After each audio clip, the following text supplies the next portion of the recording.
கலை astro channel நேயர்கள் அனைவருக்கும் வணக்கம். இந்த 2025ஆம் வருடத்தினுடைய தொடக்கத்துல ஜனவரி மாதத்திற்கான பலன்களை ஒவ்வொரு ராசிக்கு நம்ம இப்ப பார்க்க போறோம். அதுக்கு முன்னால நம்ம சேனலை சப்ஸ்கிரைப் பண்ணாதவங்க மறக்காம சப்ஸ்கிரைப் பண்ணிக்கோங்க. அப்படியே பக்கத்துல உள்ள பெல் பட்டனை கிளிக் பண்ணிக்கோங்க. அப்பதான் நான் போடுற வீடியோ உங்களுக்கு நோட்டிபிகேஷன்ல வரும். வாங்க வீடியோக்குள்ள போலாம். மிதுன ராசி நேயர்களே, இந்த ஜனவரி மாதம் உங்களுக்கு என்ன மாதிரியான பலன்கள் அப்படின்னு பாத்தீங்கன்னா, உங்களுடைய குடும்பஸ்தானத்துல செவ்வாய் வக்ரமாய் இருக்கிறார்.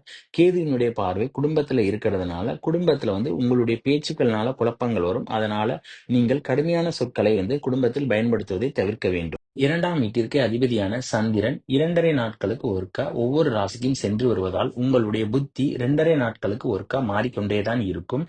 அதே நேரம் 6ஆம் இடத்திற்கு அதிபதியான செவ்வாய் 2ஆம் இடத்துல வக்ரமாய் இருக்கிறதுனால குடும்பத்துல யாராவது ஒருவருக்கு உடல்நிலையில் சங்கடங்கள் ஏற்படலாம். அதனால உடல்நிலையில கவனிக்கிறது ரொம்ப நல்லது. அதே நேரம் 6ஆம் இடத்து அதிபதி வக்ரமாக இருப்பதால் உங்களுடைய உடல் ஆரோக்கியத்துல கவனமாக இருக்கணும். இல்லை என்றால் ஆரோக்கிய குறைபாடுகள் அப்படிங்கிறது ஏற்படும். இந்த ஆரோக்கிய குறைபாடுகள் பாத்தீங்கன்னா பெரும்பாலும் இஎன்டின்னு சொல்லக்கூடிய கண், காது, மூக்கு, தொண்டை மற்றும் நுரையீரல் மார்பு பகுதியில ரொம்ப கவனமா இருக்கணும். உங்களுடைய ராசிக்கு 7 மற்றும் 10ஆம் இடத்துக்குரிய அதிபதி 12ல போய் மறைஞ்சிட்டாரு. இதனால நண்பர்களுடனான கூட்டு தொழில எதிர்பார்த்த லாபங்கள் அப்படிங்கிறது கிடைக்காது. நஷ்டங்கள் தான் ஏற்படுவதற்கு வாய்ப்பு இருக்கிறது.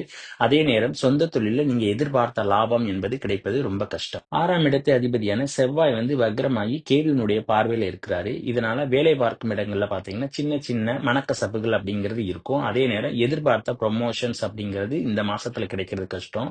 ஏன்னா குரு பாத்தீங்கன்னா வக்ரமாகி 12ல மறைஞ்சிட்டாரு. அதனால எதிர்பார்த்த பதவி உயர்வு ப்ரொமோஷன் அப்படிங்கிறது இந்த மாதம் கிடைப்பது மிகவும் கடினம். 4ஆம் இடத்துல கேது இருக்கிறதுனால சின்ன சின்ன தொந்தரவுகள் அப்படிங்கிறது தாயாரினுடைய உடல்நிலையில போய்கிட்டு தான் இருக்கும். மாதத்தினுடைய கடைசி வாரத்துல பாத்தீங்கன்னா சுக்கிரன் உங்களுடைய ராசிக்கு 10ஆம் இடத்துல உச்சமாகிறாரு. இதனால உங்களுடைய பிள்ளைகளுக்கு வேலை வாய்ப்பு அப்படிங்கிறது கிடைக்கலாம்.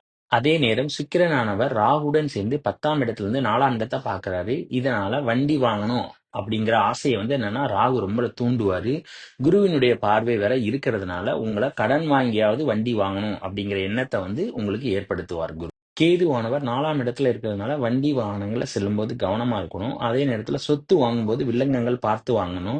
இந்த டைம்ல என்னன்னா உங்களுக்கு கணவன் அல்லது மனைவி வழியாக சொத்து கிடைக்கும். அதே நேரம் பாத்தீங்கன்னா நண்பர்கள் வழியாகவும் சொத்து கிடைப்பதற்கான வாய்ப்பு இருக்கின்றது.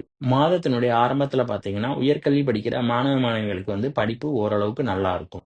அதே நேரம் ஆரம்ப கல்வி படிக்கிற மாணவ மாணவிகளுக்கு பாத்தீங்கன்னா பெரிதான அளவுக்கு படிப்புல ஆர்வம் இருக்காது. ஏன்னா லாபஸ்தான அதிபதி வக்ரமாகி 2ஆம் இடத்துல இருக்கிறாரு. உங்கள் ராசிக்கு 7ஆம் இடத்து அதிபதியான குரு பாத்தீங்கன்னா வக்ரமாகி 12ல இருக்கிறாரு. இதனால உங்களுடைய கணவன் அல்லது மனைவிமார்களால பாத்தீங்கன்னா உங்களுக்கு செலவுகள் அப்படிங்கிறது காத்திருக்கிறது.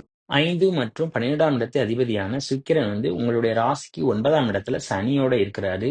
அதே நேரம் உங்களுடைய 9ஆம் இடத்து அதிபதி வேற ஆட்சியா வேற இருக்கிறாரு. இதனால வெளிநாடு அல்லது வெளி மாநிலம் சம்பந்தமாக உங்களுக்கு விரைய செலவுகள் காத்திருக்கிறது. அதே நேரம் நீங்கள் வெளி மாநிலத்திற்கோ வெளிநாட்டிற்கோ ஆன்மீகம் சம்பந்தமான டூர் போயிட்டு வருவதற்கான வாய்ப்புகள் நிறைய இருக்கின்றது. ஆக இந்த ஜனவரி மாதம் மிதுன ராசிக்காரர்கள் பாத்தீங்கன்னா பேச்சுக்கள்ல ரொம்ப கவனமா இருக்கணும். வேலை பார்க்கும் இடங்கள்ல பாத்தீங்கன்னா அனுசரிச்சு போகணும். செய்தொழில் ஆரம்பிக்காம இருப்பது நல்லது. முக்கியமாக உடல் நலத்தில் ரொம்ப கவனமாக இருக்க வேண்டும். அப்புறம் இந்த வீடியோ பிடிச்சிருந்தா லைக் பண்ணுங்க, ஷேர் பண்ணுங்க, கமெண்ட் பண்ணுங்க. மறக்காம பக்கத்துல உள்ள பெல் பட்டனை கிளிக் பண்ணிருங்க. தேங்க்யூ.